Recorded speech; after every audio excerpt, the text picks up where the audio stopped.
again to our YouTube channel, Road Sunmil Vlog.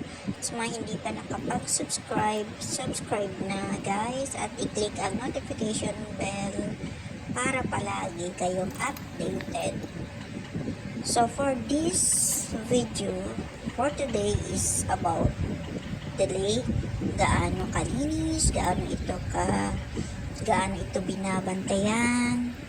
May mga garden dito, so 24/7 sila dito nagbabantay. So mahal nila ang nature guys.